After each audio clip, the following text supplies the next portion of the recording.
আসসালামু আলাইকুম। Operating system lecture সিরিজে আপনাকে স্বাগতম। এই লেকচার ভিডিওতে আমরা কথা বলবো ইনভার্টেড পেজিং নিয়ে। তো ইনভার্টেড পেজিং নিয়ে কথা বলার আগে পেজিং এর যে নরমাল কনসেপ্ট ছিল সেটা একটু মনে করিয়ে দিতে চাই। তো নরমাল পেজিং কনসেপ্টের মধ্যে আমাদের কাছে যদি বিভিন্ন প্রসেস থাকে, তো সেই বিভিন্ন প্রসেসকে আমরা ভাগ করতাম বিভিন্ন পার্টিশনে এবং ইচ অ্যান্ড এভরি পার্টিশনকে আমরা বলতাম পেজ। এবং আমাদের যে র্যাম রয়েছে সেই র্যামকে আমরা বিভিন্ন পার্টিশনে ভাগ করতাম। তো ইচ অ্যান্ড এভরি পার্টিশনকে সেক্ষেত্রে আমরা বলতাম ফ্রেম। এবং এই যে আমাদের প্রসেসের যে বিভিন্ন পেজ, এই পেজকে আমরা র্যামের বিভিন্ন ফ্রেমের মধ্যে রাখতাম। তো ফার্স্ট অফ অল আমরা পেজকে কোথায় রাখতাম? আমরা পেজকে রাখি হচ্ছে ফ্রেমের মধ্যে। ফ্রেমের মধ্যে বলতে হচ্ছে র্যামের মধ্যে রাখতাম। এবং এই যে পেজ রয়েছে এই পেজকে আমরা যদি ফাইন্ড আউট করতে চাই তাহলে আমরা কিভাবে ফাইন্ড আউট করতে পারি? With the help of page table. তো এই যে পেজ টেবিল রয়েছে এই পেজ টেবিল কোথায় থাকবে? এখন আমরা যে সময় ইনস্ট্যান্ট কাজ করছি সে হচ্ছে পেজ টেবিল ইউজ করে আমরা পেজ ফাইন্ড আউট করছি।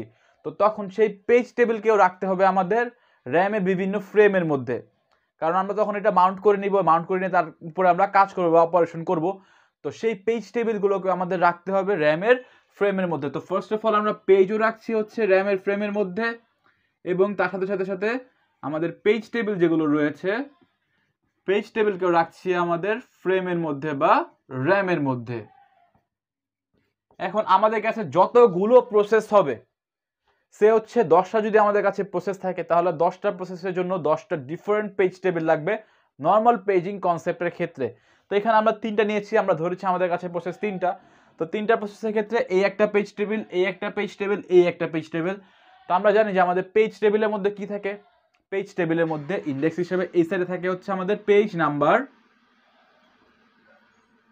তো এগুলো দ্বারা রিপ্রেজেন্ট করছে পেজ নাম্বার, এবং ভিতরের দিকে থাকে হচ্ছে ফ্রেম নাম্বার, অর্থাৎ কোন পেজ কোন ফ্রেমের মধ্যে আছে এটা ইন্ডিকেট করে হচ্ছে আমাদের পেজ টেবিল। তো এই আমাদের প্রসেস 1 ক্ষেত্রে আমাদের এখানে 1 2 3 4 4টা পেজ রয়েছে।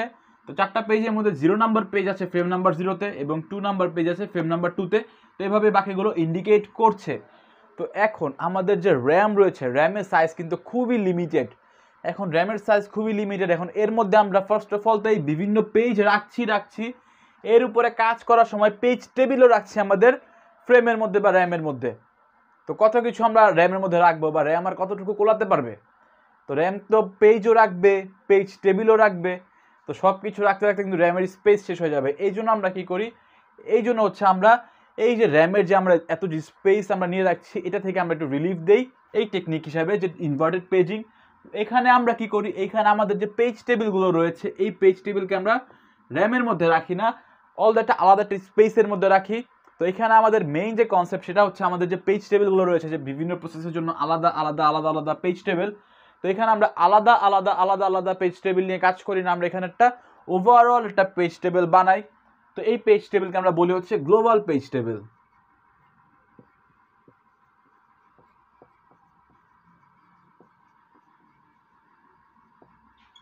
তো এই গ্লোবাল পেজ টেবিলের মধ্যে যতগুলো প্রসেস রয়েছে সব প্রসেসের প্রসেস নাম্বার থাকে, পেজ নাম্বার থাকে এবং এখানে ফ্রেম নাম্বার থাকে। তো এখানে ইনভার্টেড পেজিংয়ের মধ্যে যে মেইন কনসেপ্ট সেটি হচ্ছে আমাদের নর্মাল যে পেজ টেবিল রয়েছে নর্মাল পেজ টেবিলের মধ্যে আমাদের এখানে থাকে হচ্ছে পেজ নাম্বার, এখানে ইন্ডেক্সিং হিসাবে থাকে হচ্ছে পেজ নাম্বার। বাট এই যে গ্লোবাল পেজ টেবিল এটা ক্ষেত্রে কিন্তু উল্টা, এটা ক্ষেত্রে উল্টাটা কি? এখানে আমাদের ইন্ডেক্সিং হিসাবে থাকে কিন্তু ফ্রেম নাম্বার। এখানে আমরা ফ্রেম নাম্বার নিয়ে কাজ করছি। তো এখানে কতগুলো ফ্রেম নাম্বার থাকবে? সিম্পল, আমাদের র্যামে যতগুলো পার্টিশন ততগুলোই ফ্রেম হবে, ততগুলোই ফ্রেম নাম্বার থাকবে। তো এখানে আমাদের ফ্রেম নাম্বার থাকবে হচ্ছে র্যামের ফ্রেমের সমান, র্যামে যতগুলো ফ্রেম থাকবে ততগুলোই আমাদের এখানে ফ্রেম নাম্বার থাকবে।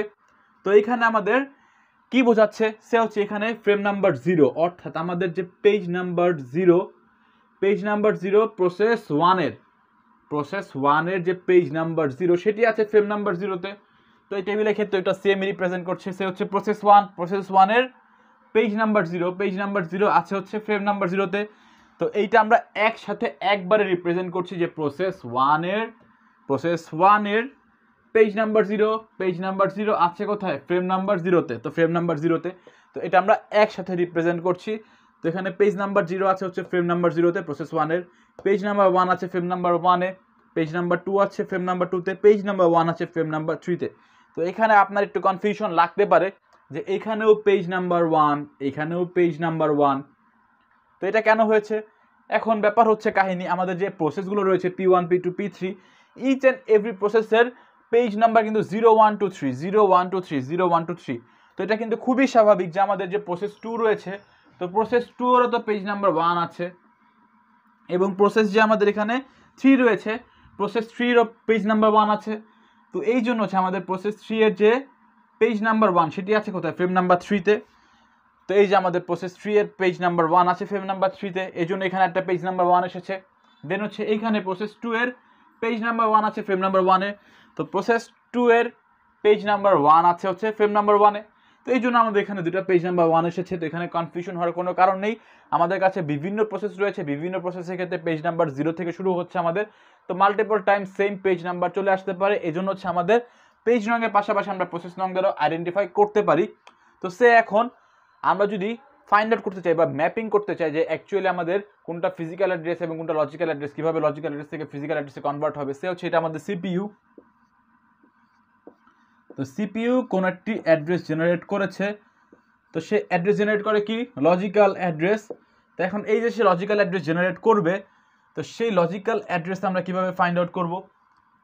তো CPU is connected with logical address. তো এখানে আমাদের থাকবে হচ্ছে পেজ নাম্বার, এবং এখানে থাকে হচ্ছে আমাদের পেজ অফসেট বা সাইজ। তো পেজ নাম্বারকে যদি আমরা বলি P এবং অফসেটকে যদি বলি আমরা D, তো এখান থেকে আমাদের যে পেজ নাম্বারে সিপিইউ লজিক্যাল অ্যাড্রেসের মাধ্যমে জেনারেট করুক না কেন, সেটা এখান থেকে কোথায় চলে আসবে? এখান থেকে চলে আসবে হচ্ছে আমাদের এই যে পেজ নাম্বার, এই ইন্ডেক্সে। অর্থাৎ যে পেজ নাম্বার আমরা পাবো এই লজিক্যাল অ্যাড্রেসের মাধ্যমে, সেটা আমরা এখান থেকে চলে আসবো হচ্ছে আমাদের পেজ নাম্বারে, এবং আমাদের এই লজিক্যাল অ্যাড্রেসকে কনভার্ট করতে হবে কিসে? এই লজিক্যাল অ্যাড্রেসকে কনভার্ট করতে হবে হচ্ছে ফিজিক্যাল অ্যাড্রেসে। তো ফিজিক্যাল অ্যাড্রেস যদি আমরা কনভার্ট করতে চাই, তো আমাদের এই সাইডে থাকে হচ্ছে কি? ফ্রেম নাম্বার, এবং এখানে থাকে হচ্ছে ফ্রেম অফসেট অথবা সাইজ। তো আমরা জানি ফ্রেম অফসেট বা frame size always equal to page offset বা পেজ সাইজ। তো এখানে আমাদের পেজ অফসেট আমরা D দিয়েছি, তার মানে এখানেও D থাকবে। এবং ফ্রেম নাম্বার, তো ফ্রেম নাম্বার আমাদের কোথা থেকে আমরা নিব? ফ্রেম নাম্বার নিব হচ্ছে আমাদের এই যে ফ্রেম নাম্বার রয়েছে এটা থেকে। তো সে হচ্ছে আমাদের 4 নাম্বার ফ্রেম আমরা নিতে যাচ্ছি। তো 4 নাম্বার যে ফ্রেম, সেটা যদি আমরা নিতে চাই, তাহলে এটা আমাদের চলে আসবে হচ্ছে এইখানে ফ্রেম নাম্বারটা আমরা ফ্রেমে নিয়ে নিব। তো এইভাবে হচ্ছে আমাদের মেইনলি ম্যাপিংটা হবে, যে আমাদের যে পেজ নাম্বারটা জেনারেট হবে, আমাদের টোটাল যে আমাদের লজিক্যাল অ্যাড্রেস জেনারেট হবে, সেটা আমরা এটার মধ্যে রাখবো। রাখার পরে হচ্ছে সেখান থেকে আমরা পেজ নাম্বার ফাইন্ড করবো হচ্ছে এই জায়গা থেকে। তো এই জায়গা থেকে পেজ নাম্বার সে হচ্ছে আমরা আমাদের প্রসেস 2 এর আমরা ফাইন্ড করছি আমাদের প্রসেস 2 এর পেজ নাম্বার 3। এটা যদি আমরা ফাইন্ড আউট করতে চাই, ফার্স্ট অফ অল আমাদের সিপিইউ জেনারেট করবে এখানে আমাদের লজিক্যাল অ্যাড্রেস, যেখানে হচ্ছে আমরা পেয়ে যাবো আমাদের পেজ নাম্বার। তো পেজ নাম্বার কত? Page number 3। তো আমরা এখানে একটা একটা করে ফাইন্ড করা শুরু করবো। তো এখানে আমাদের সার্চিংটা কি হচ্ছে? এখানে আমাদের সার্চিংটা হচ্ছে লিনিয়ার সার্চিং।